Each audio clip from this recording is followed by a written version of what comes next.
Le spécialiste sur Radiolac avec le groupement transfrontalier européen www.frontalier.org. Cette semaine sur Radiolac tous les matins et juste avant 10h, on retrouve Fabien Brizard pour le spécialiste. Bonjour Fabien. Bonjour Arnaud, bonjour à tous. Cette semaine, nous la passons avec Marjorie Duchesne. Elle est notre spécialiste. Vous êtes, Marjorie, fiscaliste au sein du groupement transfrontalier européen. Vous êtes spécialiste du service quasi-résident. On en parle depuis lundi sur Radiolac. On répond à vos questions sur le WhatsApp au 079 91 8 3000. Et justement, Marjorie, une question qui nous est parvenue. Pourquoi faut-il faire attention avant de demander ce statut de quasi-résident ? Oui, alors il faut bien faire attention parce que la déclaration de quasi-résident, elle répond à un calcul d'impôt qui est spécifique, qui est bien différent du barème d'impôt source utilisé par l'employeur. Et le calcul d'impôt étant propre à la déclaration suisse, il est possible d'avoir un rappel d'impôt malgré qu'il y ait des déductions à faire valoir. Donc l'évaluation de l'avantage fiscal doit bien se faire avant de remplir et d'envoyer le formulaire de demande de rectification et en tout état de cause avant le 31 mars. Et c'est bien de se faire accompagner évidemment pour éviter de faire des bêtises. Alors que faire si la situation est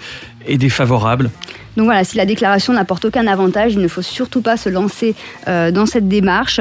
Éventuellement, il faudra envoyer le formulaire DRIS si la personne est concernée, si elle a des demandes à faire valoir, comme par exemple des enfants mineurs, majeurs, correction de barème, de taux, ou pour les couples mariés pour le barème C. Mais sinon, voilà, il ne faut rien faire. Et avant de se quitter, quels sont les derniers conseils que vous pourriez donner à nos auditeurs concernés pour être sûr qu'ils fassent le bon choix ? Eh bien, c'est de venir nous voir pour faire le calcul de l'avantage fiscal en rendez-vous pour être certain que lorsqu'on se lance dans le quasi-résident, ça apportera bien un avantage fiscal. Alors on rappelle que le groupement transfrontalier européen, association des transfrontaliers franco-suisses, œuvre en matière de fiscalité, ça on l'a bien compris depuis lundi, de protection sociale, mais aussi de droit du travail. Merci beaucoup Marjorie Duchesne. Merci.